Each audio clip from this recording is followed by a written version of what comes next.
You're listening to the Nerd to Know Media Network.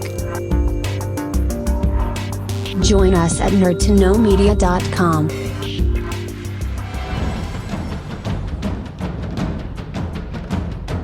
Broadcasting from the Blanchardstown Centre, this is Phoenix FM. This is 92.5 Phoenix FM, community radio for Dublin 15.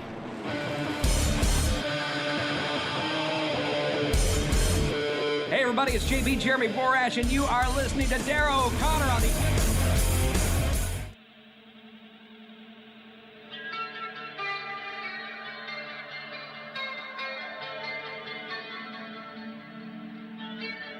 Welcome to the Wrestling Rewind, the only wrestling podcast by fans who don't hate wrestling.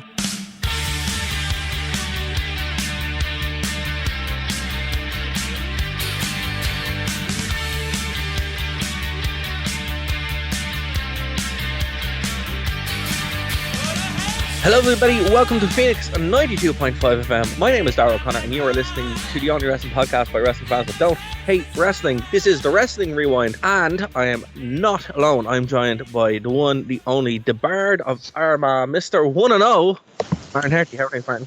Oh, we both got our credits online this week. I was not expecting to have like a Game of Thrones fan page for me. There you go. But there you go. I mean, you can say what you want about Game of Thrones, but the fans are meticulous. So for anyone that doesn't know, I was an extra for a while, about a year and a bit, if not 2 years. I do it from time to time still, but I was in like Game of Thrones and a few other things. But during the week... We can't say it because we're still on the radio, but he was involved in the battle of the bad boys. I wasn't. Well, You're credited. You're bloody... You're credited. No. I was a waddling white in Hold the Door, and I was at the Red Wedding. Oh wow! That battle. So I did get a call for that battle, right? But I had an exam in database or something terribly boring that day, and I was like, ugh. That must have been a difficult choice. Yeah, it was Huge, very annoying. Iconic war scene or data analyst test. Yeah, I was just kind of like. Because I never get that, like the text message like, hey there, do you want to come up to shoot for like 2 days? I'm like, no. But yeah, so, and then I'm in a bunch of pickups as well, but you can't really credit me on that one because I was CGI'd over. So what they do is, so pickups in Hollywood for or TV movies in general, what they do is they would have to do pickups for certain scenes to like fix it or whatever. So what they did for me was they painted me. And then they put me in the costume, the waddling costume. And the reason why they did that is so they can CGI over it, you know? Yeah, because it's a lot easier if you have like a plain background basically to work across. Isn't this some of the stuff that the SAG-AFTRA protesters? No, this was way before. But is this not similar where they'll have basically a graphic render of you, and instead of hiring extras, they can just use your image kind of sort of, but this was something different. This was more like, so the way they used to do Game of Thrones, they would shoot it all across the world, obviously, right? There are certain things they do in Belfast, certain things they do in Greece, certain things they do in Iceland, etc., right? So when you're doing these pickups, they just had us walking, like they had like one of each of the main clans in Game of Thrones, basically. And they just CGI over them whenever they needed them. So we were doing like pickups for battle scenes. So that's how we learned how to use an axe. And they were like, oh, yeah, okay, so here's how you hit somebody with the axe. Here's how to gut someone with it. Here's how to hold it. Here's how to do all that kind of stuff, right? And I was like, oh, awesome. And then they're like, okay, so walk up and down there on this like a bit of a set, you know? And the reason why they do that is because one, it's in the studio, and two, they can just CGI whatever they want. So I have no idea where I am in the rest of season 5. I'm somewhere. I could be multiple parts of season 5, but I have no idea. Well, somewhere out there in the world, anyway, Dara, some absolute Game of Thrones completionist has a poster of you on their wall. I'll tell you one thing. If they can actually manage to like retroactively figure out all the CGI things to find out what other episodes I am in, I'd appreciate that. It would certainly add to the CV. Well, no, it's funny because like at the same time I used to do like Fair City once a week. Oh, very good. So I'm in like 2 seasons of Fair City, and that's not counted at all. So Conan O'Brien was in Ross Naroon last week. oh my god, it's so funny. Like here's the thing. So not to go off on this tangent, but no, like, I forgot we're a wrestling podcast. no, but I mean it was funny. You know, it's like so many people in the Irish metal scene just happen to be extras or work as actors as well. Like the crossover is huge, and yeah, like Fair City I was in for ages. Even had like there's one episode where I play 4 different parts in the same episode. And I'm like, how does this work? They're like, nobody will know it's you. I'm like, yes, they will. And they're like, no, put your glasses off.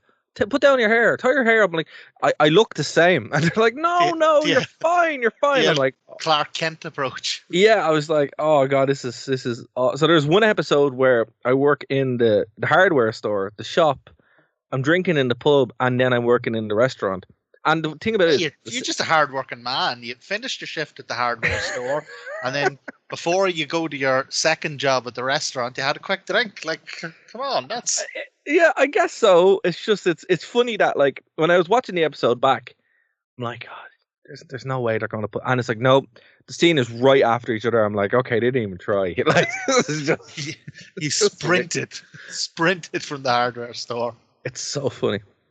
It's so funny, but yeah, but there's Penny Dreadful. That I'm actually in like an entire season of Penny Dreadful. Like nice. I'm in season 1, the first episode, and then I'm in season 3 for the entire thing. And that was pretty much what I did throughout college, other than randomly, going to Game of Thrones or something like that. A lot of my friends did Vikings, and they're all banjaxed because they were like, they're getting like the fight scenes in that they kind of forgot it wasn't real. They kind of worked themselves into a shoe. So they're all like killing each other proper. So a lot of people got injured on Vikings apparently. I had a couple of friends who worked in it as well. Yeah, they said. They worked themselves into a shoot. Yeah, they forgot it wasn't real. At least on Game of Thrones. You start to work and you get so worked and you work yourself into a shoot, brother. That's what happened. At least on Game of Thrones, everybody knew it wasn't real, like to an extent, because you know what ruins that show? When you're watching them shoot like the dragon scene and it's a little tennis ball. Oh yeah, and it took me literally like 2 or 3 years before I could watch the show because I'm like, it just takes away the magic, what do you call him? Who plays Gandalf? Didn't he have a breakdown while filming The Hobbit? Because like obviously with the size difference, all his scenes he basically filmed on his own, just talking to these little like ping pong balls and tennis balls that signified the height of where the hobbits would be, and he had a breakdown. He was like, this isn't acting, this is mental. Yeah, apparently like a lot of the people who worked on MCU movies are the same. They're like, it's just CGI, and I'm like, I know that. Like as I said, we talked about it there when I was in Game of Thrones. So like, it is what it is. Like it's either that or you hire hundreds of thousands of extras and like effects that can never happen. Like the old movies that they would shoot, like the Swords and Sandal movies. Yes. They were impossible to shoot and incredibly expensive. Yeah, probably dangerous as well to get that many people together. I saw a thing some of it is pretty cool, but Dawn of the Dead, and what they would do is they would you say there's a crowd of 10,000 zombies. What it would actually be would be a block of about 500 people, and they would just film them and then move them and then film them and then move them and then put all those shots together. So it looked like 10,000, but it was really the same. If you look closely at the herd of zombies, you can see it's the same people in a pattern the whole way through. It's a good way to do it. Like the thing about it is, filmmaking is a very interesting thing. But I think it's cool. Like it has so much crossovers to wrestling and stuff like that as well. But look, it is what it is. Wild things have happened. A lot of wrestlers have been in movies as well, and stuff gets cut. At least you can see me in certain parts. And like I think one of the like a bunch of wrestlers were in the Dark Knight Rises, and it was all cut out. Ah. Do you know what I was watching? Kevin Nash is in John Wick, the first John Wick, and every time I watch it, I forget Kevin Nash is in it, and then I'm like, oh, there's Kevin Nash. He's also in a what's the male stripper movie? Magic Mike. Magic Mike. Magic And Mike. he's in The Punisher, but I haven't seen Magic Mike. I have seen The Punisher a fair bit. But do you know what I was watching recently and I completely forgot he was in it? Always Sunny in Philadelphia. Roddy Piper has an amazing, it's not even a cameo because he shows up for several episodes over several seasons, but he has this amazing character called the Maniac, who's a broken down kind of lunatic of an indie wrestler, and he's phenomenal as it. Like, he's genuinely like simultaneously terrifying and also absolutely hilarious in it. He's brilliant. He would have had a really good acting career had he not died so relatively young. Because you know what he's great in. You know what he's great in. They Live. Yeah, They Live. Obviously, They Live is fantastic, right? But brilliant. But Saints Row 4, the game. Is he in it? He is. Oh wow! Yeah. Oh, I didn't know that at all. And that's also on. You can get that on the Switch too. I keep meaning to look out for. There's another movie he's in, and it's supposed to be one of those movies that's so bad it's like kind of become a bit of a cult hit. Something Frogtown or last. Okay, hold on. So here's some of the wrestlers that are in. So Saints Row 4 has lots of wrestling stuff in it, right? I promise, guys, we are getting to the fireworks factory. This isn't random time wasting. It's like that Simpsons meme. There's not very much wrestling in this wrestling podcast. No, you know when they're trying to get to the fireworks factory and Poochie shows up? When are they going to get to the fireworks factory? Okay, so there's Hulk Hogan, RVD. Oh, wow. Who else? Yeah, so there's two main luchador wrestlers, and Hulk Hogan plays a luchador called Angel de la Muerte.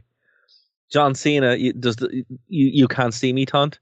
Same with the Ric Flair stunt walk. You can do the RKO, and you can also do the stunner. And Roddy Piper is in it as himself, and they recreate They Live, the scene, you know, the fight scene. Nice. RVD is also in it, same with Christopher Daniels. I'm here to kick ass and chew bubblegum, and I'm all out of bubblegum. Yes. It's called, the other movie he's in is called Hell Comes to Frogtown.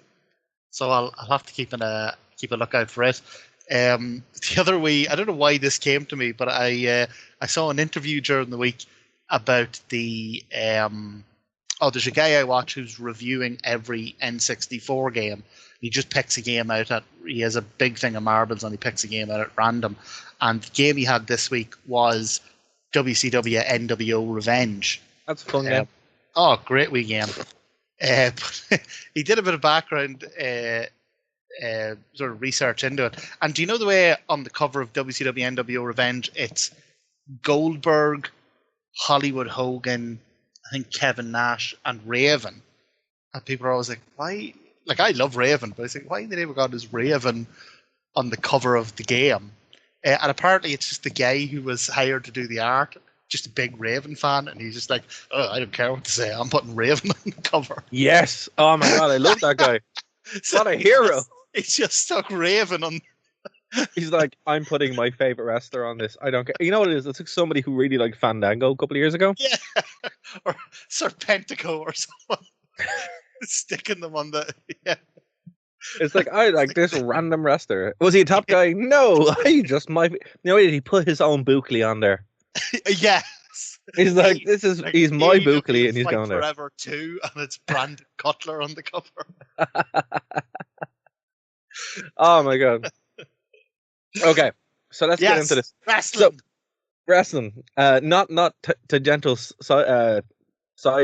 To be fair, we've done better because, as I said, I was at that live podcast a couple of months ago, and it took them an hour to get into it. And I'm like, just tell me about the murder. That's all I want to know. I don't care about what else you're talking about. Just tell me about the murder. So I don't really feel bad about the rambling. I'm sorry, guys. It's like when you're trying to look up a recipe online and you have to scroll through 10 pages of like oh, I found this recipe while I was trekking through the Andes, and I met this monk, and he showed me this great recipe for naan bread, and you use this specific ingredient that can only be. I was scrolling, going, just tell me how much friggin' flour to put in.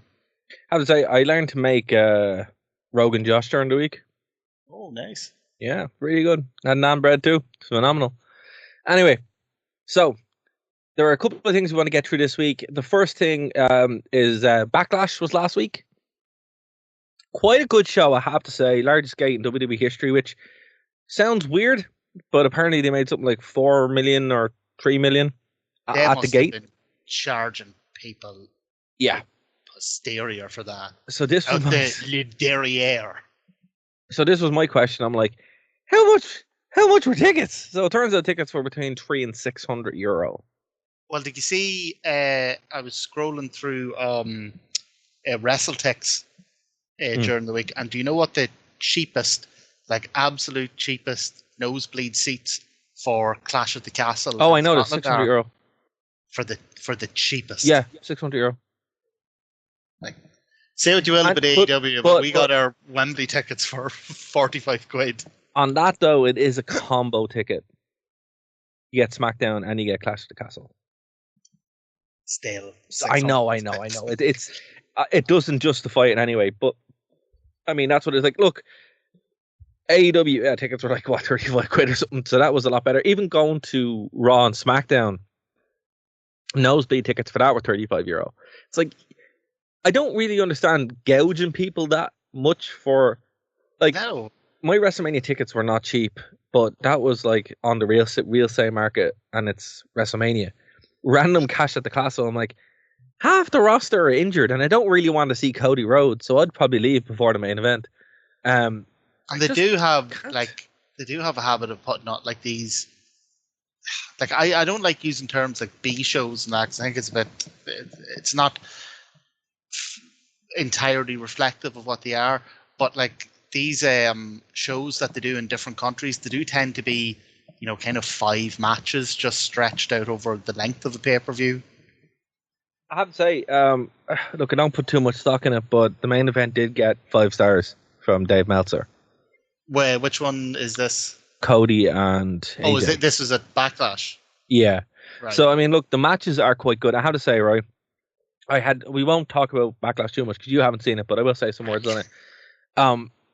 I was expecting nothing. Like, literally nothing. I mean, I was out in the city and I came back and I was like, oh, Backlash is on. Okay. And I turned it on and I was literally expecting nothing. Opened up with one of the best tornado hardcore matches I've ever seen. The crowd was probably one of the wildest crowd out. It was so loud at one point the camera was moving because they were moving the floorboards. And I'm like, oh my god, well, it makes sense now. You charge them €600 for a ticket. It's like, I guess I would give it all I'd give it my all too. €600 worth of crack out of this. Exactly, yeah. So, it was, I agree with you. It was very much a B show and not much happened. I mean, I would have loved to seen Cody lose the title and then have to retire. But that didn't happen, unfortunately. Nothing to happen to him. Obviously, not get injured or that, but just have to retire. Just be like, oh, well, that's the end of me. When they bring out Duff Zero, it's like, well, that's the end of me. That's what I'd like to see. If I was booking WWE. But alas, it's just like European fans and Australian fans and like basically the non-North American fans are so passionate and they really make the shows, but they always get screwed over. Either in terms of they get shows that are basically glorified house shows, or they get absolutely railed on tickets. I mean, no, look. That's not entirely true. Do you know how much One Night Stand tickets were in 2005? No. So ringside was $1,500. Oh my god! Right.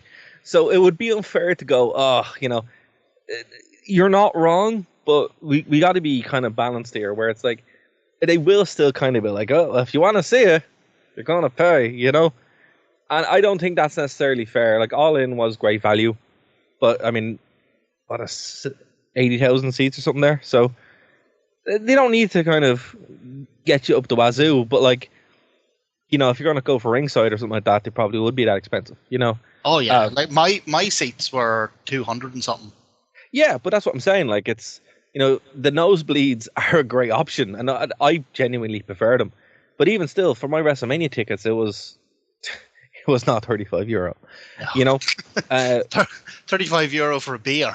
Yeah, that was it. That's what it was. Yeah, that I couldn't buy because I didn't have ID. Oh, God's sake. That was hilarious.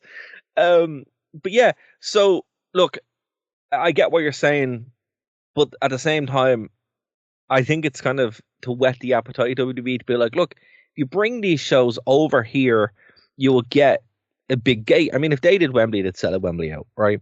AEW know that. They beat them to the punch. Phenomenal idea. Again, though, I have to hand it out to TNA. I was surprised that Backlash was in an arena and not in a stadium. Yeah, well, look, I mean, it's a smaller show, but like, you have to hand it to TNA.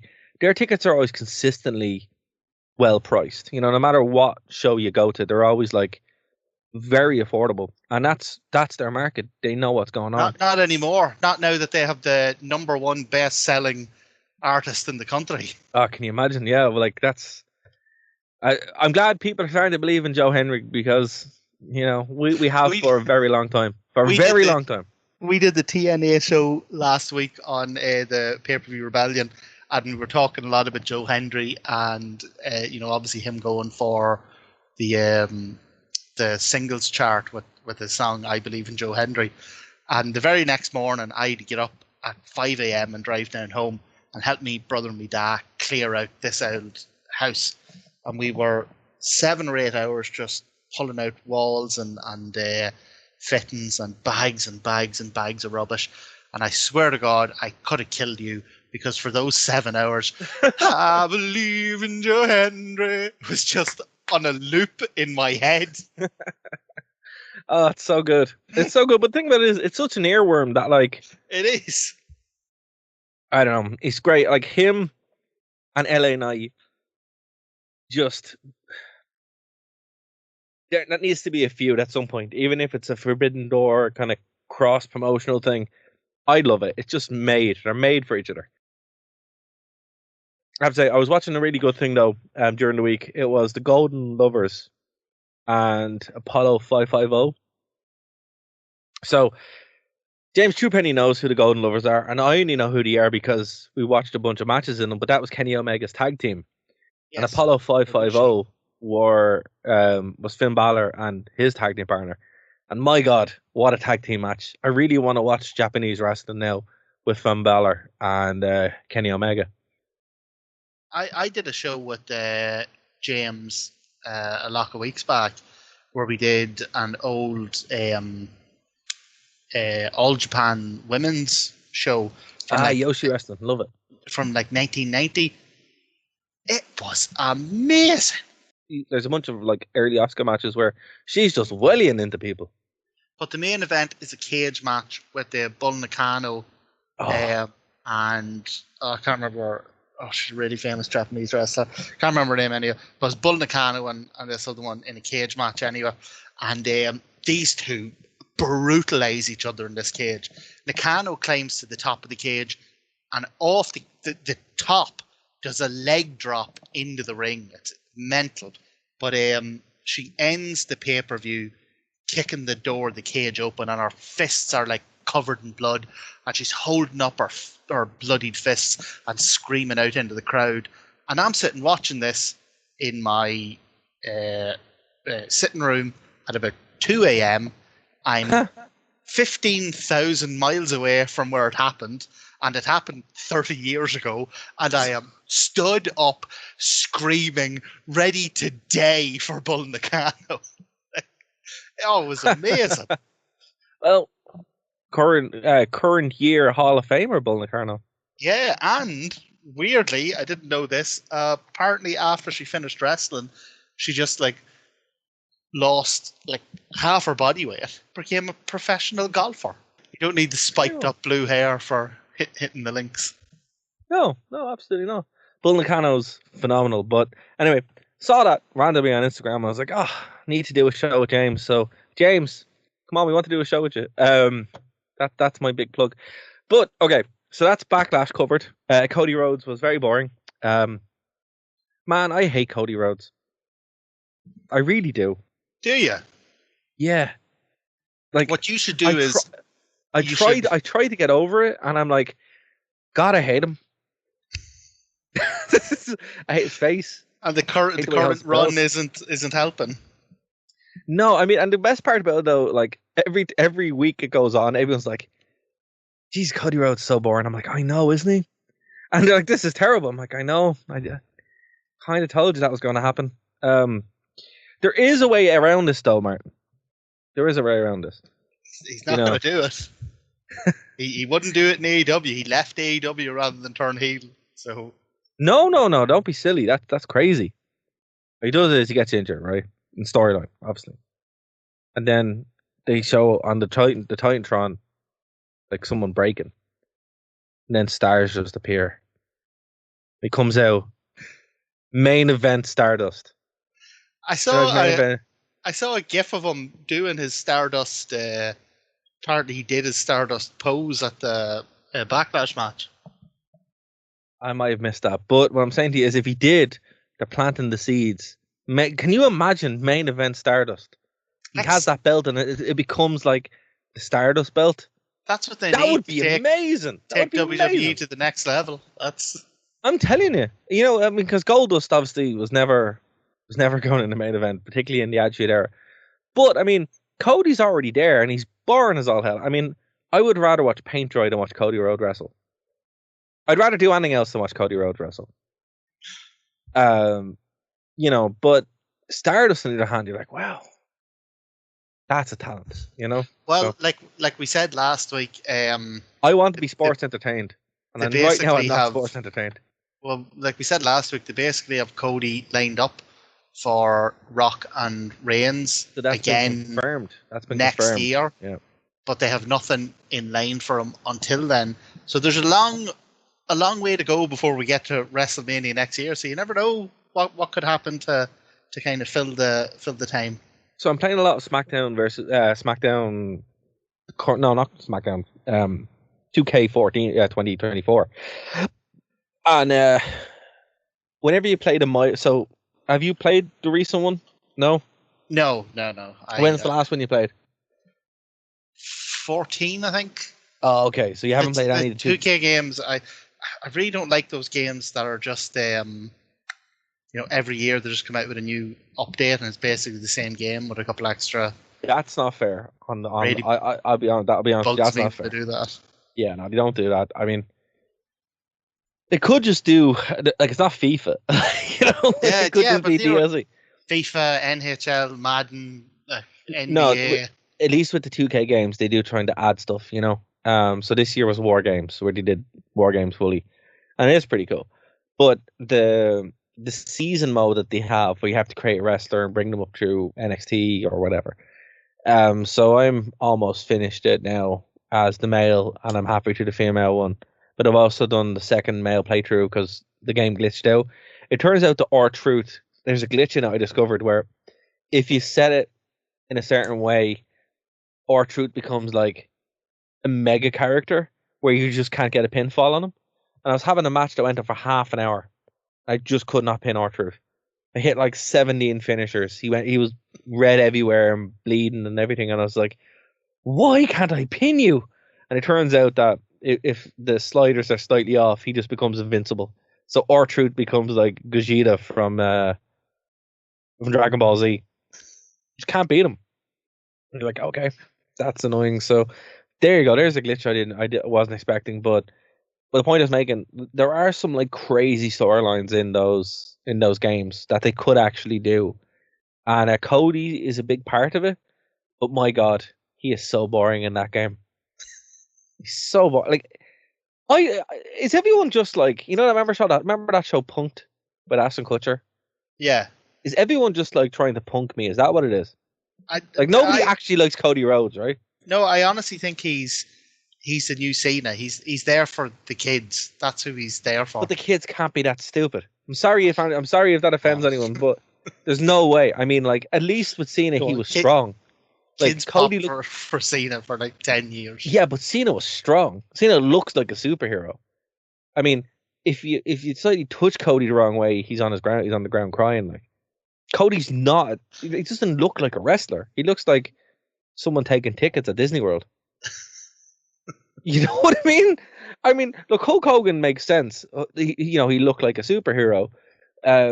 Austin, I suppose Austin was just like the Zeitgeist at the time, but still looked like he would kill you. Cena, The Rock, the same. Mega over. I suppose we'll know in the next 10 years or so if we see a sudden like huge upsurge in 18-year-olds who are all walking around with neck tattoos.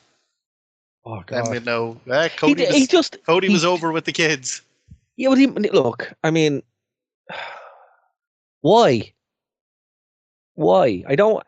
What about Cody Rhodes says that's the guy? What I'm asking is, from Cody's appearance at WrestleMania to now, we've done this a load of times. Like I just can't stand it. I just can't stand it. Like the reason is, and I don't like saying it because it makes me sound like I'm being tribalistic, but the reason Cody's over is because he came from AEW. But the kids don't even know what AEW is. Like, they can't even spell it. Do because no, like, he showed up. Martin, no, listen. They do because no, he they showed don't. up. An 8-year-old does not know what an AEW. Look, an 8-year-old doesn't know what AEW is. It thinks it's some weird Minecraft server or something, right? Well, look, either they knew who he was, or they just popped because WWE gave him the huge entrance. WrestleMania match, the whole big thing of the fireworks up and down. Like, they made a huge deal out of it. That's probably closer to the truth. But if that's all it takes, that means they could do it with anybody. Well, yeah. And why don't they? I mean, I guess that's a bigger question. Like, why is it so hard for WWE to make stars when they just took Cody? I mean, like, there's no. Again, he looks like someone taking tickets at Disney World. Don't mean that in a bad way. I mean, he does. Like, that's. I saw a video during the week about house shows, and it was just people talking about different things that they learned at house shows, or the differences between what you see on TV and house shows. And one of the main things they said was that we are wrestling fans of a certain age, right? And we have a certain perspective on it, and a lot of the stuff we talk about it a lot online and that. But they were saying that when you go to the house shows in particular, it's mostly kids. It is, yeah. So, like, I think we're kids looking at our mouths usually. That's who it is. Yeah, no, I think we're looking at it from a slightly different perspective. You have to give it up to the Maz that go to WWE shows because they're putting up with that. I'm telling you. See if you are not into wrestling, and I don't think you can get people into wrestling. I think wrestling is either something you're into or you're not. That's true. If you're not into wrestling, the best wrestling match in the world won't convince you. That's true. Fair play is right. Anybody who doesn't like wrestling and sits through a wrestling show. I remember once having to go to all my friends were going to some baseball match in Canada. Right. And I went along with them, and I swear to God, I thought it was never going to end. Were you drunk? No, but that's the thing. It's so long that I got drunk and then sobered up. You're supposed to get drunk watching it. That's the whole point. No, but it's like 8 hours long, so I got that's the whole point. Up, and by the time it was coming to an end, I had a goddamn hangover. Oh wow, yeah. No, apparently from what I hear, you're actually supposed to be drunk at the shows. That's like the whole point. But the thing, not that we condone that. I mean, this has been told to me by American relatives, so it is what it is. But listen, I mean, the people that go to house shows, like the non-wrestling fans, they're watching a show that's scaled down, right? No commentary. Yeah. And it's just kind of like, man, wrestlers not really taking it as seriously, like kind of going out and goofing around a bit. Yeah, it's just it's a tall order, But my God, I mean, I'm looking here at the champions at the moment, and I'm like, Damian Priest, actually, fair play to him. He's owned that role really well, and he looked great at Backlash. He looks like a champion. Sami Zayn looks like a homeless man. Cody Rhodes. We need to get Sammy and Eddie Kingston together in a team. Oh, what? Let's annoy Dara. Is that the team? Is that what they're going to be called? Get them together in a team, and they go for the trios title with Cody and just oh God! Like, look, I mean, we'll just call them the F Daras. You know what, though, right? I'm going to say something that's going to upset you, Martin, right? Oh. And I think you know where I'm going with this.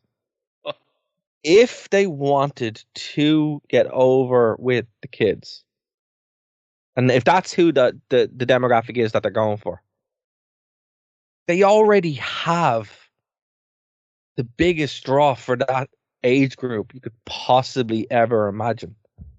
Why don't they make Logan Paul the champion? I mean, they do. Isn't he their... No, but the real champion. I mean, he's a much better wrestler than Cody. And, I imagine they will. I mean, here's the thing. He is actually entertaining. And he is really good. I 100% can see that coming in the next couple of years. Like, you know what I think could happen? I'm going to go on the record here and make one of my predictions. I think if this Cody thing fails, which... it might not. It might. I don't really know, right? But if it does, or if it gets really, really boring, I can see them pulling the trigger with Logan Paul. Oh, and Logan 100%. Paul becoming the face. Because I mean, it's very easy to hate him. That's the problem. Like he gets booed horrifically. But if they're able to build someone like Cody and get him over that, I mean, they'd be able to do that with Logan Paul very easy. You just had to stop him from doing vines and making a nuisance of himself, exactly. But I don't know. Do you think that could happen? Oh, 100%. I mean, when WWE is very much a business as opposed to a wrestling promotion, and if there is a choice between a kind of a champion who's a really great wrestler who the fans are behind, or a champion with massive crossover potential, mainstream media potential, merch sales potential, they'll always go with that one. So, they've got a bloody Prime logo on the mat now. Yeah, they'll definitely make him champion at some stage. Yeah, I can see that. But here's the thing: Logan Paul, Cody Rhodes has never made me any money. Logan Paul, on the other hand, did. So I was able to sell that WrestleMania Prime bottle this month, for this week, for an obscene amount of money. Because in fact, it was a free bottle of Prime. Oh, it was a free bottle? Yeah, when I walked at WrestleMania, they had me a WrestleMania bottle of Prime. And that went up on eBay, and someone bought it for some reason. I wish I had got a few of them. Well, Dave's brother got one, because he wasn't able to get one. So, I mean, that's what and all of the ones that Dave got went to Dave's brother, because he is a Logan Paul fan, so... Dave was like, Dave missed out. But I was like, I'm selling that on eBay because someone will spend money on that. I wonder was it Dave who bought it? No, it was someone in Europe. So unless Dave has relocated to Europe. But yeah, so there we go. Thanks, Logan Paul. So already I'm pulling for Logan Paul to be face of WWE because so far Cody is all negative and Logan Paul at least can wrestle, is very entertaining, and has maybe money. So, I might say I'm becoming a Logan Paul guy. I will agree with the third point that he may do some money. Cody, all I'm saying is, where's my money? Come on. Where is it? That's all I'm asking for, because then at least I'll be able to, learn to be a tattooist and make your millions tattooing the necks of the next generation. There you go. That's the gap in the market. Of all the 10 and 12-year-olds who are watching Cody now and cheering them, in 6 or 8 years, they'll be able to get tattoos, and you'll be there, the world's first neck tattoo expert. You'll be able to knock out 20 or 30 of them a day. Do you think that's going to happen? I mean, wow, that's crazy. You might be right. I don't know. But anyway, we're going to leave it there, and we're going to go into the time machine. So we're hopping in. So we're hopping in. Speaking of WrestleMania and Philadelphia and all that kind of stuff, we're going back in time to 1996, September 22nd, 1996, Philadelphia, Pennsylvania, at the Core States Center for In Your House number 10, Mind Games. I told you that. I promised you. You did. When we started this arc, I said, In Your House gets good eventually. In my head, when I was thinking back, I thought it gets good around like 4 or 5. I apologize. It turns out it doesn't get good till 10, but it gets good. It does. And the thing about it is, it's a very unlikely show in lots of ways. I mean, you wouldn't necessarily think Mankind and Shawn Michaels is something you want to watch until you watch it, and they have like a half an hour classic. But the build to this was great. They did a great job of making Mankind an absolute monster. Shawn Michaels obviously being version of Mankind is incredible. Yes. I get that, when he went on, he did the comedy stuff and all that, and that was like a huge hit. Like apparently his segment with The Rock and This Is Your Life is one of the highest rated Raw segments ever. And I get that and all, but this version of Mankind, even though we only got it for about a year, is one of my favorite kind of iterations of Mick Foley. Absolutely. The Undertaker has a final curtain match with Goldust, which is also very enjoyable. Goldust is made look very much like a monster, which is like not the way he's been presented at all, but he was really put over as, somewhat to fear, particularly there with The Undertaker. A pretty good tag team match. The Smoking Guns with Sonny were defeated by Owen Hart and the British Bulldog. So look, there's a lot there. Now there is some filler. Like the first match is literally a filler, and then the Mark Henry match isn't great as well. He's in there with Jerry Lawler. There's only so much he can do. Yeah, there's 2 matches in it that are duds. The Mark Henry match and the what do you call him? Shawn Michaels' manager. I can't remember his name, but anyway. But they're Jose Lothario. Yes, so there's Jose Lothario versus Jim Cornette, and there's Mark Henry versus Jerry Lawler. 2 duds of matches. But to be fair, and there's also a Caribbean strap match as well with Savio Vega and Justin Bradshaw. One of them's about a minute long, and the other one's only like 3 or 4 minutes long. So they don't take up a whole load of time. The Savio Vega Bradshaw strap match, I thought it was okay. I thought it was a decent opener. How long did it take you to realize that was Bradshaw? Oh no, he's very distinctive, I think. I didn't know he had the blonde hair. That's what threw me. Also, at one stage they referred to him as Hawk. Yeah. Yeah, so I don't know if that's what's on his pants. Yeah, if he was coming in as a Road Warrior's replacement or something. I thought this was Cassius Ohno.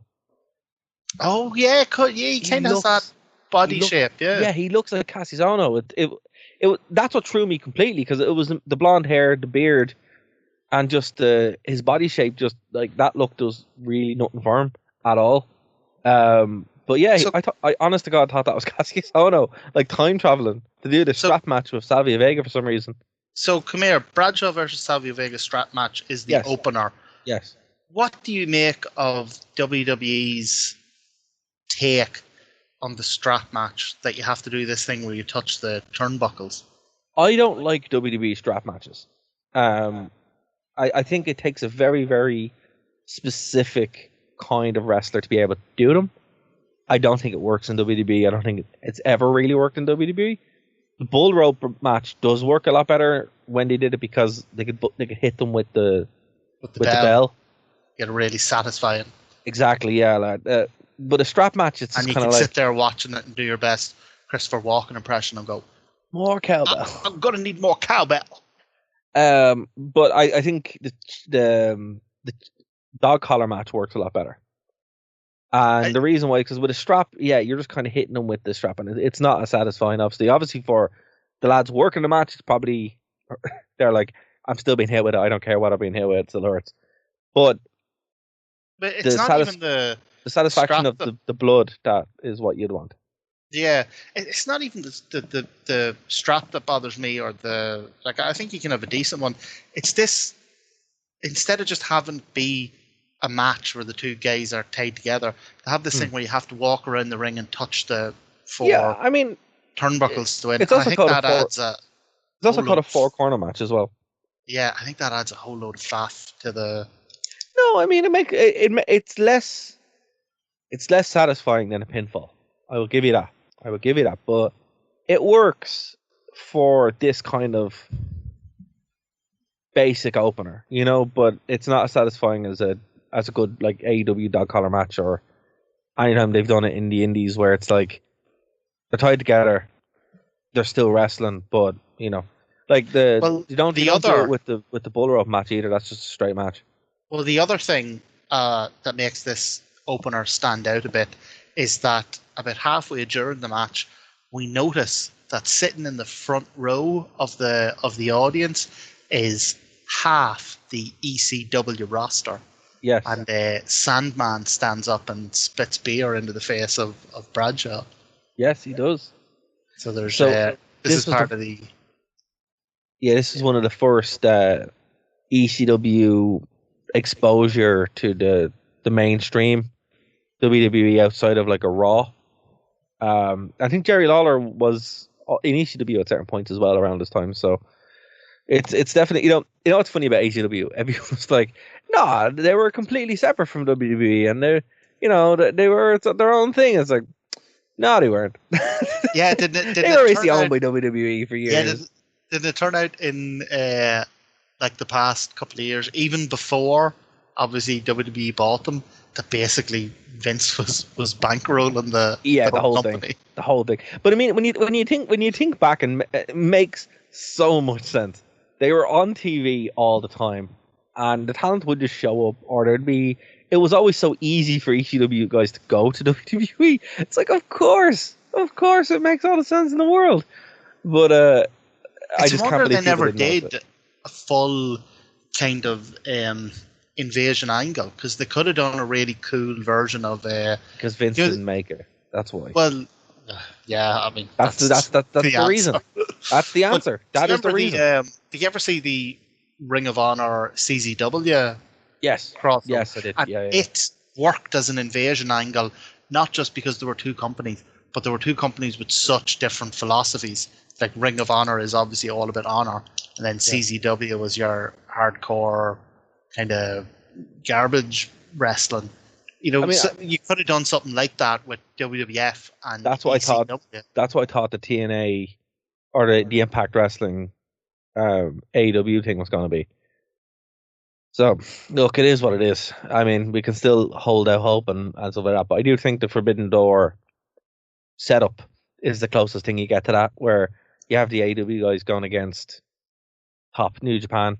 So, that kind of... They've added, just as a kind of a side note, they've added this week to Forbidden Door, they've confirmed that CMLL and Stardom are going to be involved in it now. So we're going to get a lot of matches. But there you go. That makes way more sense too. Like, that's kind of the way to do it. Now, I'm there with you. I don't know why. Well, no, I do know why Vince didn't do that. But when you really think and look back, particularly 2001, when these stars would come in, like your 2000, 2001, Dudley Boys, I know they were 1999 before anybody jumps in, RVD, Taz, Raven, Rhino. I mean, Rhino just showed up one day, and he's like, oh, it's Rhino. I was like, there's no way. There's no way if Vince wasn't involved with that, he'd be allowed to be Rhino. It's just, when you actually lay it out, you're like, it was in front of us the whole time. The whole time. So, I think we were all worked into a shoot there, brother. That's what happened. So after this match, we get the Jose Lothario and Jim Cornette match. I use match in inverted commas. It's less than a minute long. I mean, to be fair, Jose Lothario is like 65, and he's not a Sting 65. No, he's a hard living. He looks about 80. He looks every minute of 65.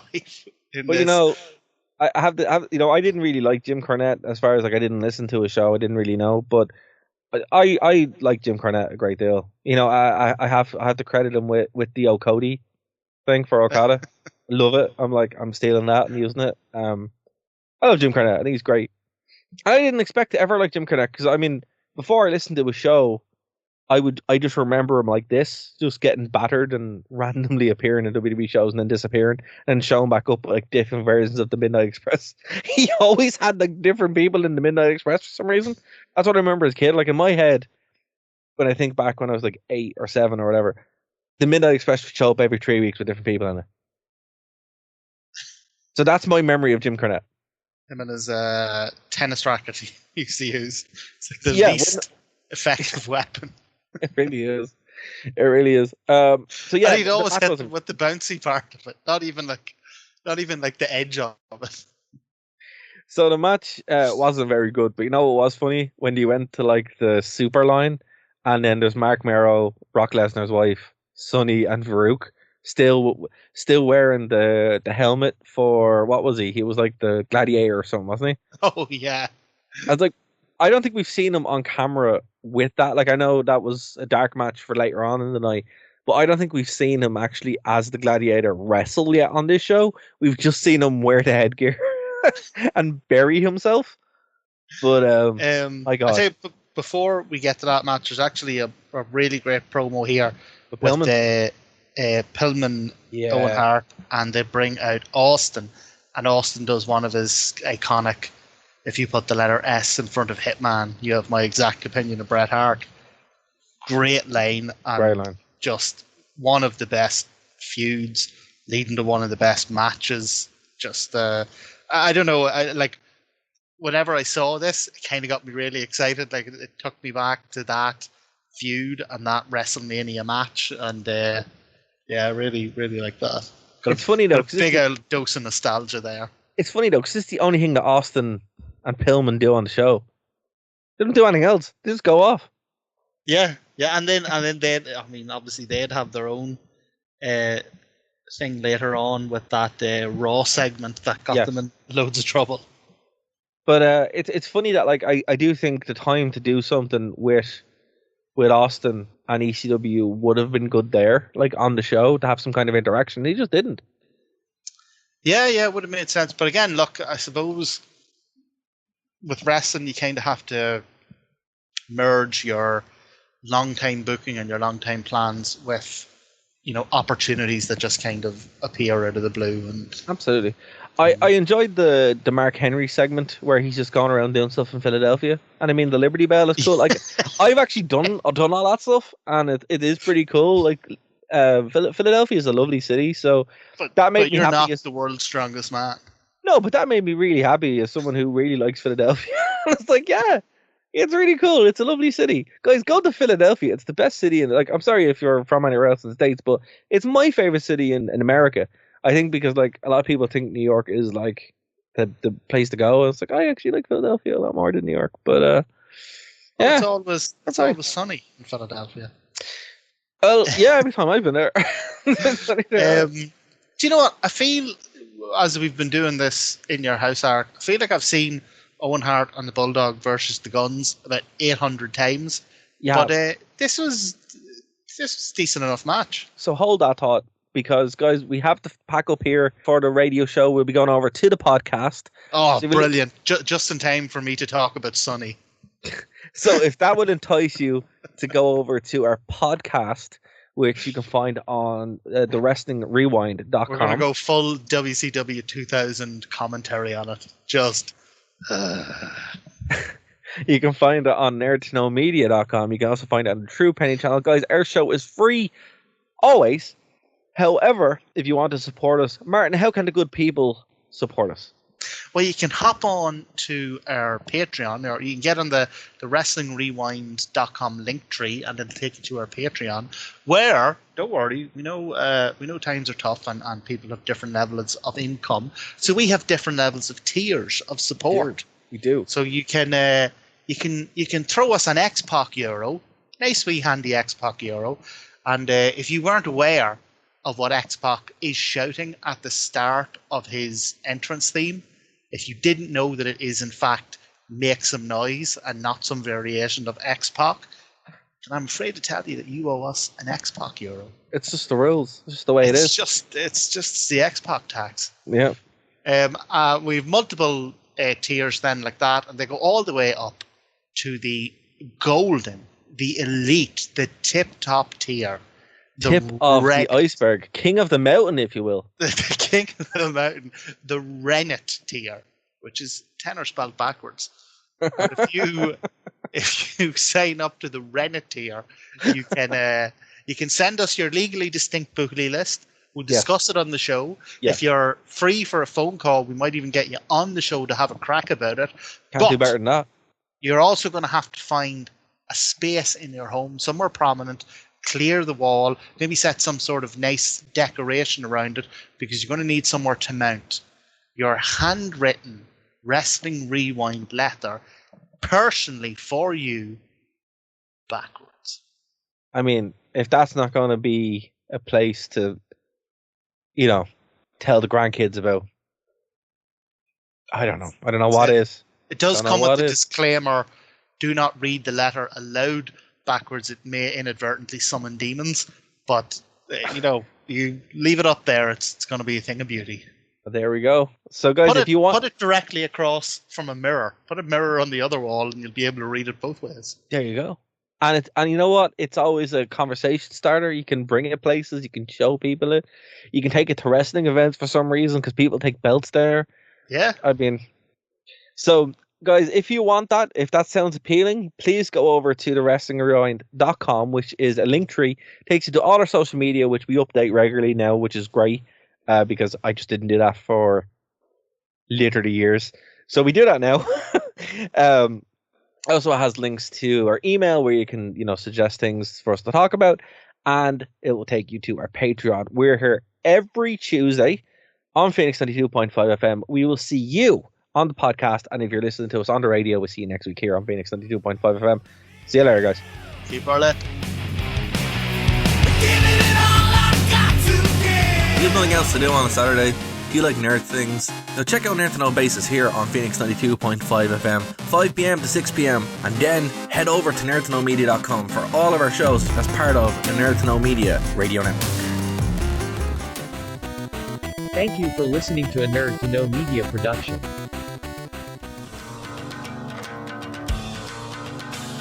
Sin Cara, friendly neighborhood Sin Cara, wears a mask, only fights underneath stupid lights. Look out, here comes the Sin Cara. Can he botch? Listen, jerk, his Huracan runner will never work. Jumps the ropes, that was nice. This match was recorded twice. Look out, there goes the Sin Cara. Take a ride on the wild side.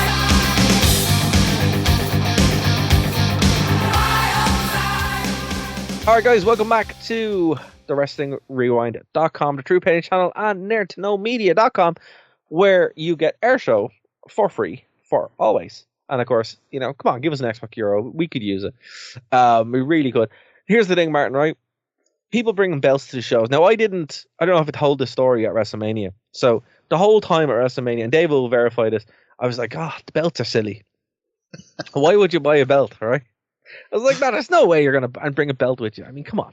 That's, it's a bit much to bring a belt to a show, right? And I still believe that. I still do, on record, say you shouldn't bring a belt to a show unless you're going to defend it. I just don't think it's good. Or current belts. I don't think you should have a current belt. I just don't. It's like when you see cosplayers wearing a black belt and a not a black belt. I'm like, oh, is that appropriation? Is it?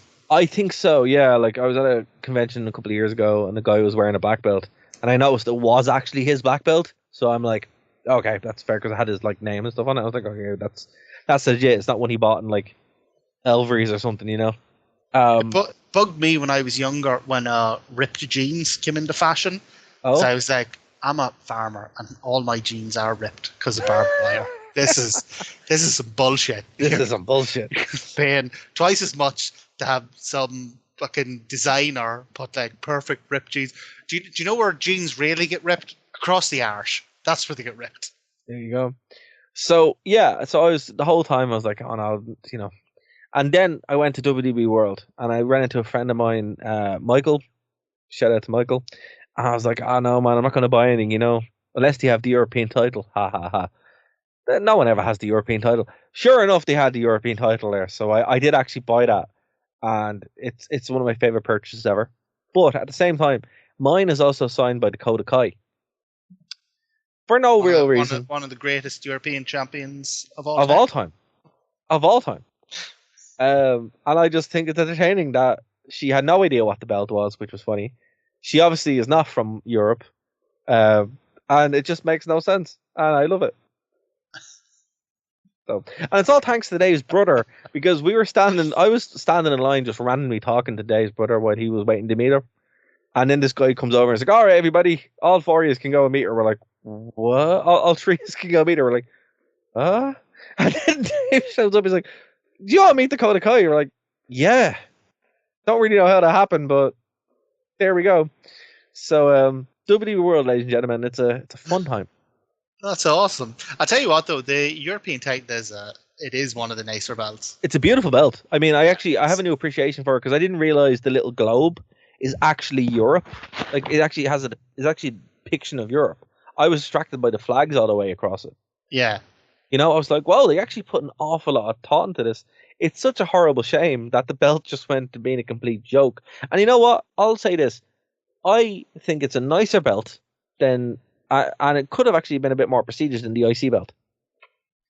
Yeah, I mean, it depends how it would have been used. But yeah, like it definitely could have been. Especially given, like we were talking about earlier, how enthusiastic European fans are. Like it could have been a big deal, particularly when you're touring. Like, yeah, I mean, I think that's what it was for, right? That was the whole point of it. Like, I'm a big fan of the idea of a television title.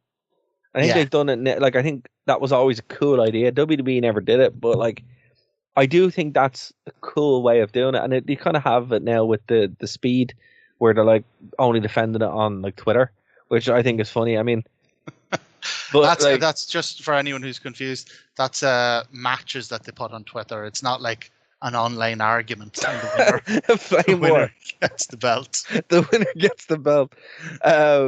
Actually, moron. Here's a link to a Wikipedia article. Boom! 1, 2, 3. Give me the Twitter belt. Give me the Twitter belt. Yeah, no, but I think like, the whole idea of championships, because like there is like they're props, and I do think they are props, but also like the prop still has to be effective. Like, there's no real point in, like, for example, a lightsaber, right? A lightsaber is like the coolest weapon ever, but if it's not used correctly, it's kind of stupid. If it's like, for example, in Star Wars sequels, the worst movies ever, right? Like crimes against all of humanity. But like the way a lightsaber's using that makes no sense, compared to the way they were used in other Star Wars medium.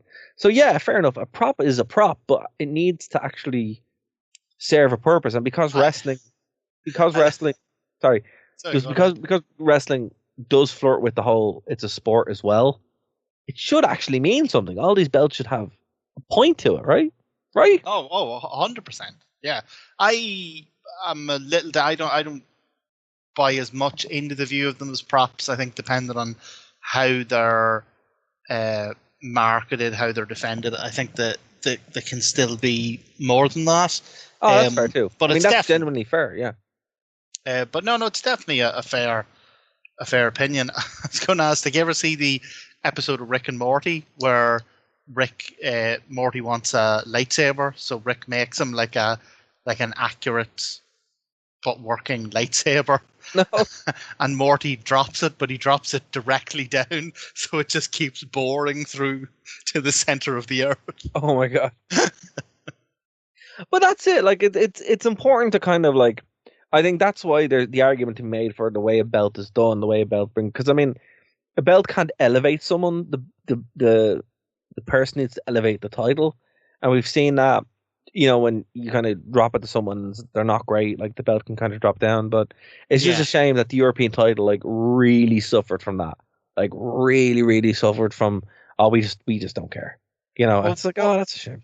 what I like about it, or one of the things I like about it, is that it looks like a championship title in a combat sport. Yes, it looks like a boxing title almost. But yeah, whereas a lot of the WWE belts, particularly like just the ones that are a big W, they don't feel like the top title in a combat sport. They don't look like, and it's such a shame because they have, like, throughout their history, some of the nicest belts, like the Winged Eagle, the Globe, the undisputed one Brock Lesnar had. They obviously had the big gold belt at one stage. Like, these all looked like championship titles from combat sports. But what's really grown on me now though?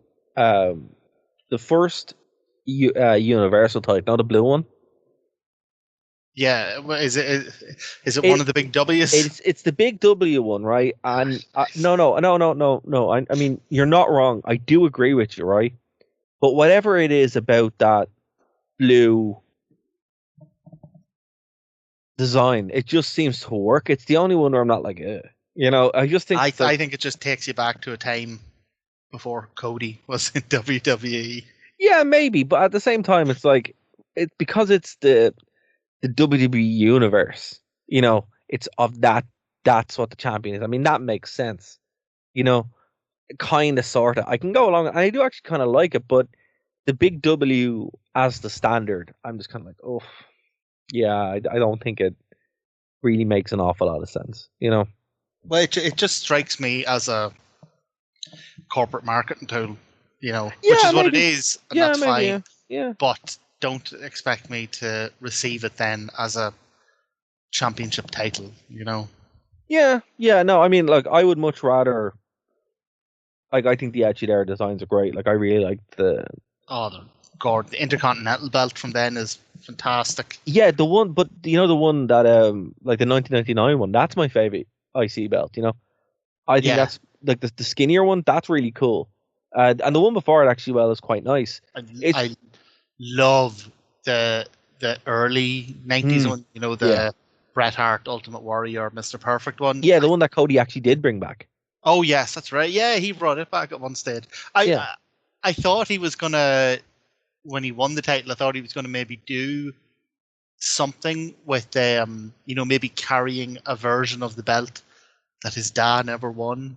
I thought he was gonna maybe get a version of it made. He talked about that, but like when he was talking about it in WWE World, I'm like, oh, that's never happening. Because the way he just skirted around it, it's like, bro, these people believe that's what you're going to do, and you're not going to do it.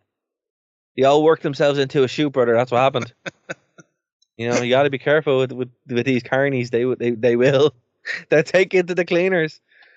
Anyway, so look, we are on the podcast. We can kind of, we're in overdrive, after dark and all that kind of stuff. So we've seen the British Bulldog and Owen Hart go against Smoking Guns hundreds of times. Like, it feels, it just feels like the Usos in the New Day. It feels like, it's there, but the difference is, I mean, Sonny's there. Yes, which is why we don't mind. Not to sound WCW levels of lecherous, but Sonny's a welcome addition. Can you imagine if Mark Madden, the legally distinct character, not the man, I think he was in the wrong company. Well, it couldn't have worked because you can only have one of those guys. If you had Madden and not JR and Jerry Lawler on the same commentary team, it would have been like Beavis and Butt just. Well, here's the thing: he wasn't there because it was Jim Ross and Mr. Perfect. He was. I suppose Jerry Lawler was wrestling on this show, so. Yeah, so I mean, they could have brought in Mark Madden for like a guest spot. Yeah, that's what you need. You need your play-by-play guy, you need your color commentary guy, and you need your lecherous creep. That's the classic wrestling trio. The classic lineup. Oh my god! But look, the match itself wasn't great. It really wasn't. It was very, very by the books. It was kind of funny with bringing in the managers. Clarence Mason is hilarious. But look, this was nearly 11 minutes, and it could have been 5. Yeah. I kind of liked the story they were doing where Billy Gunn is getting distracted by Sonny, his own manager. Yeah. Because that to me felt realistic. I think if I was a wrestler, I would need Sonny not to be my manager. You couldn't be concentrating on the match with they're walking around the ring. That's true. So I don't know, that I kind of like that. And then at the end when they lost and Owen Hart and Davey Boy became the new tag team champions, Sonny got in the ring and she shouted that the Guns were losers and basically fired them and stormed off. So this is I think it's this where Sonny starts moving into not singles career, but more focused on her rather than yeah. We had a really, really cool promo after this, though. Awesome. It was Mankind rocking back and forward with the urn. Paul Bearer's there. The most disturbed version of Mick Foley is this character. He's missing hair. He's missing eyebrows. He's just all cut up and scarred. This character is one of the weirdest missed opportunities, but also not really, because Mankind became a world champion, a Hall of Famer. I don't think he's not a Hall of Famer yet, but he will be. Maybe all versions of Mick Foley will be a Hall of Famer, but was he not? I don't think he's in the Hall of Fame. No. Or maybe he inducted someone. Maybe that's what I'm thinking of. Yeah, no, but he's a legend. He's not a Hall of Famer just yet. But right. I mean, this character, like, it's not a missed opportunity, but it is kind of a what if. If they had went this, would it have been as successful? Probably not, but definitely a really, really cool. He adds, back on.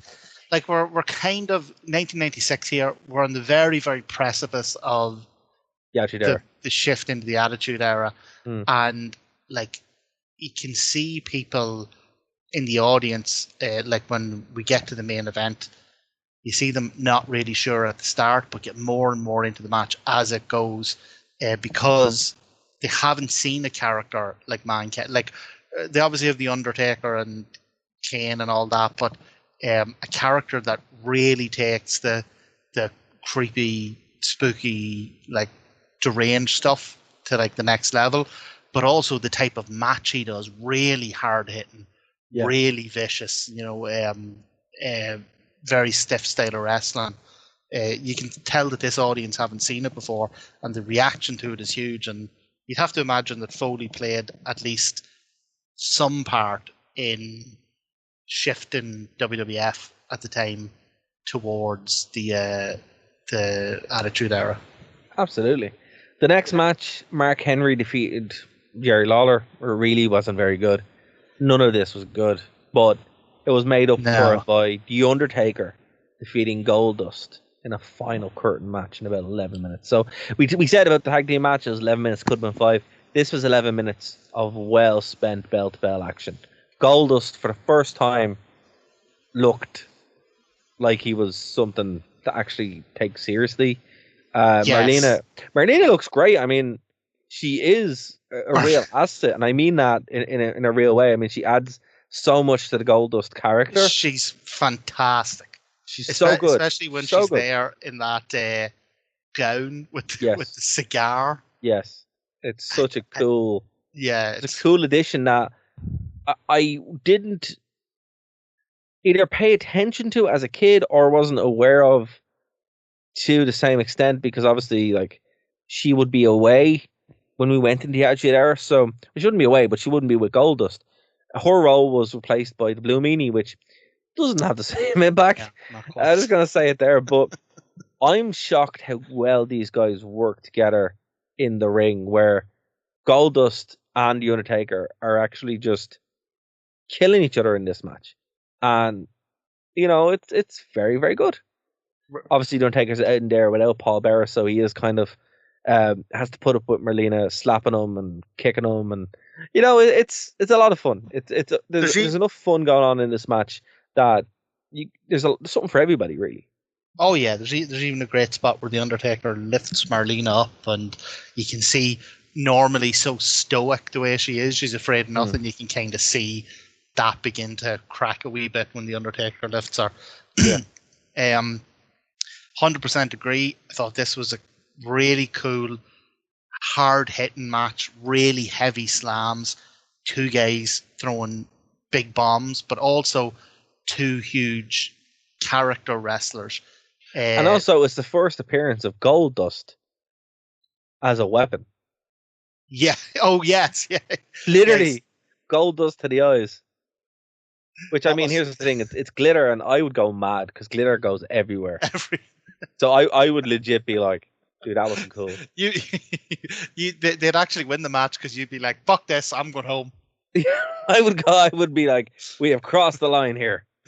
But no, so in addition to being like a big, hard-hitting match, two big characters, Goldust being presented much more creepily rather than kind of goofily.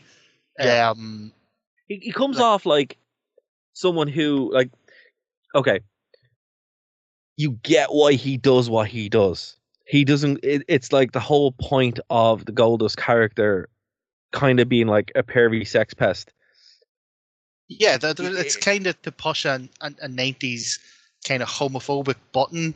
But I mean, for the audience, obviously, right? That's the way it's been portrayed up until this point. But initially, but yeah, this is where it becomes something. It becomes more sinister. Yes, it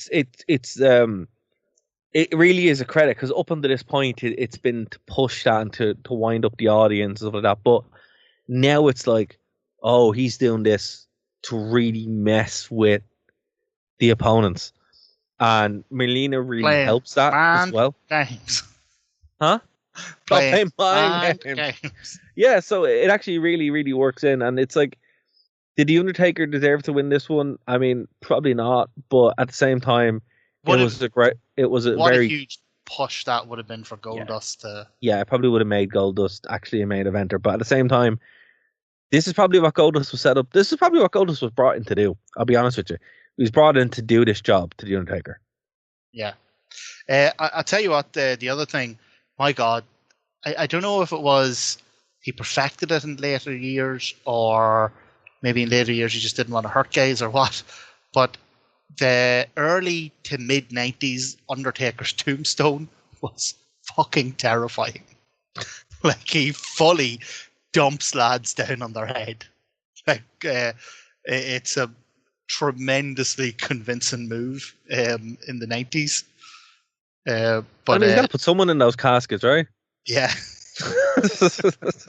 He put them on top of it and wheeled them out after some of these. There you go. No, great match. Two great characters. Yeah, thoroughly enjoyed this. And better is still to come. Yes, I have to say I loved Mankind's entrance with the Druids coming out of the casket. That was cool. It was very, very cool with Paul Bearer. I mean, it's such a weird, unlikely pairing, but then you're like, actually, no, this makes an awful lot of sense. It makes more sense than Kane in lots of ways, but then at the same time, you're like, well, you know, Mick Foley would do his own thing and didn't really need the Mankind pairing with Paul Bearer. But it's like, when you see Foley here in his prime, because this is his prime, this is, you know, he still took a lot of bumps. He just off Japan, but he hasn't crippled himself yet by falling off everything possible, and he's just flying around the ring. And he's a lot more svelte than he would be later on as well. So I mean, he's still a big guy, but he is like, he goes 30 minutes here, full tilt, non-stop, with Shawn Michaels. Yeah, you know, like one of the fittest guys at the time, and Foley is not half a step behind him. Like, no, he's not. He's right there. Like, they could have went Broadway, but obviously they're not going to do that for like an In Your House. But you have to hand to Shawn Michaels in this. He's phenomenal. Puts Foley over as a real threat. It's like, I didn't realize Mankind had a shot at the belt so early on, because he wouldn't win it for another 2 or 3 years. But this is like a star-making performance for Mick Foley. You can see the crowd in this match start off unsure, and as the match goes and goes and goes, they get more and more into it. I think it's got to do with the fact that it's in Philadelphia as well. So it's a crowd that's obviously smart. It's a crowd that knows who Mick Foley is from his time in ECW. And Cactus Jack. Yeah, there's even exactly. You can hear Cactus Jack chants at one stage. But they win, like, Mankind wins them over. And I think that's a big thing to kind of point out. One thing that was very distracting, they're both covered in the gold dust at the end of it. And it's just like, could you not like sweep that up? And that's why you hate. That's why I hate glitter, because it gets everywhere. Couldn't have said one guy into the ring with a brush. Yeah, or Hoover or something, just to like, get rid of it. So, just a couple of things with this match. This Mankind character, I know we've said it before, but he's great in the promos, great in the entrance. But even during his matches, he's doing this thing where he's screeching at certain times, but it's not hammy. It's like genuinely unsettling. And he's rocking back and forward, and he's pulling his hair out, and he's legitimately tearing his own hair out. Yeah. He's stabbing himself in the leg to get the feeling back in his leg. Like, he gets this character over in the ring as well. And then there's a couple of like just all-time spots in this. So he does the hangman spot where he gets his head caught between the two ropes. But as Michaels comes over to him, he catches Michaels in the mandible claw. So he has Michaels in the mandible claw while he's hanging from the ring ropes. There's an amazing kind of body slam or side slam out of the ring through the announcer's table. Yes, phenomenal. Especially for 1996. Just an incredible spot. There's a great like proto Van Terminator as well, or Van Dominator. Yeah. From RVD, not from RVD, from HBK channeling RVD. And I don't think that's an accident. I think that's 100% on purpose. Oh yeah, I mean in Philadelphia with the ECW guys in the front row.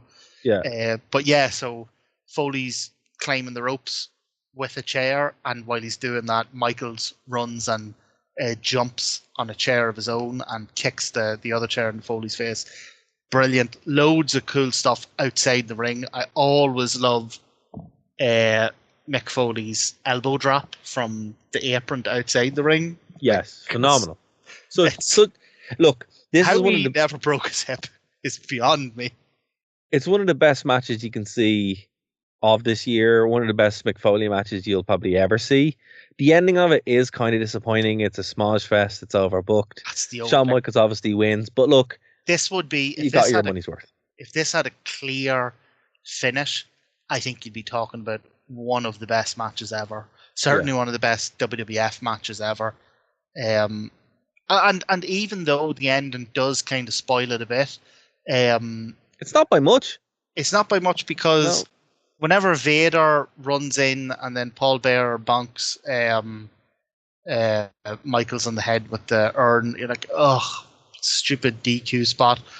But what happens then is Mankind kind of beats up Michaels and he goes to throw him in the coffin and opens the coffin, and Taker pops out, and Paul Bearer and Mankind are terrified and they're scuttling up the ramp, and Taker's kind of slowly stalking behind them. That was pretty cool. I still would have preferred just a proper ending to the match. Still a pretty cool spot. But there we go. So overall, what would you give this show, man? Oh, solid B, maybe B plus. There's a couple of very bad matches on it, but they're very short. Yeah. It's an In Your House thing, so the whole thing is not even 2 hours.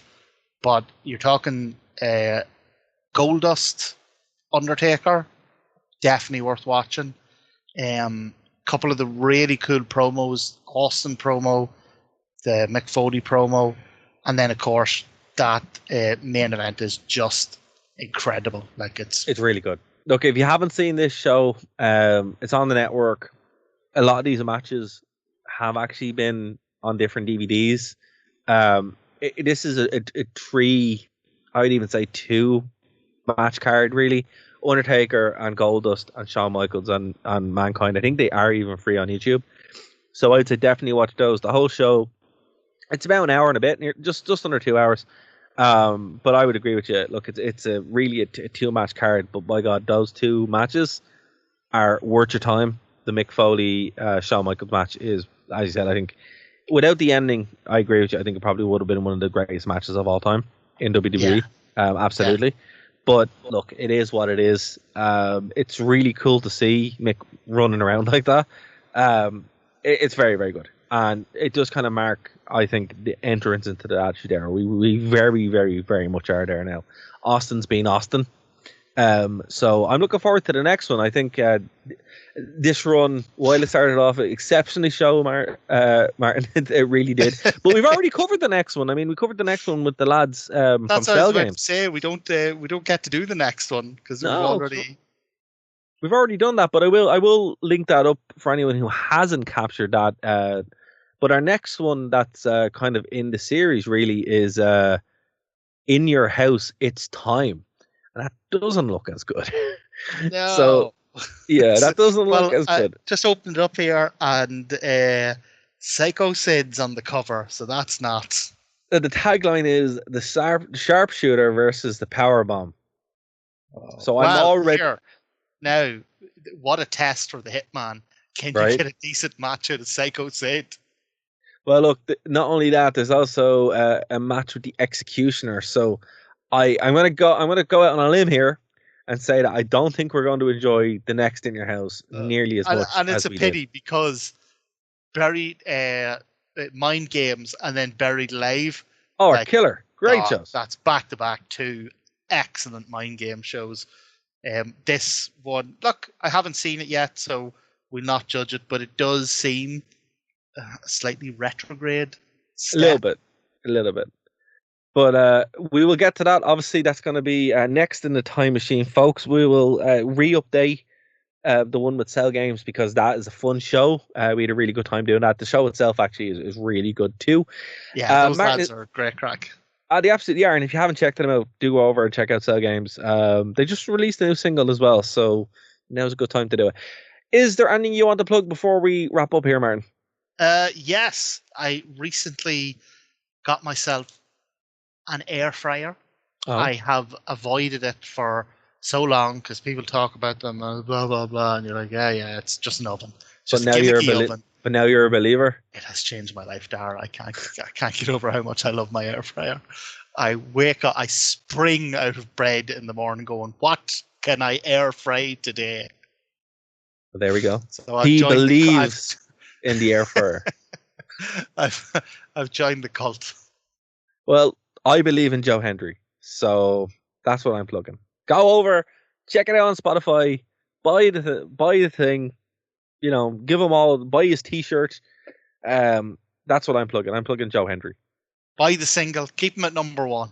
Absolutely. Get him to release an album, which is just that song, like 11 times. Put the album to number one. Get him to do stadium tours where he just goes out and plays the song 12 times in a row. Oh man, can you imagine? I'm half tempted to go over to Against All Odds just to cheer for Joe Hendry. I think that's a bit much. That's in Vegas and it's next month. And I don't think I'll be able to afford that. But I'm looking forward to going to a TNA show purely to cheer for Joe Hendry. So that's my hope. Anyway, folks, we have been The Wrestling Rewind. I will talk to you next week, as will Martin. We have a couple of good shows coming up. We have a couple of things in the pipeline. If there's anything you want us to plug or to cover, you can let us know on our email, social media. Follow the podcast there. Spread word about the podcast. It's the best way to help us out. You can also help us out on a Patreon, but the most important way is continue to enjoy the show and spread the word of it. So from myself, from Martin, and from Dave, see you next week. Bye.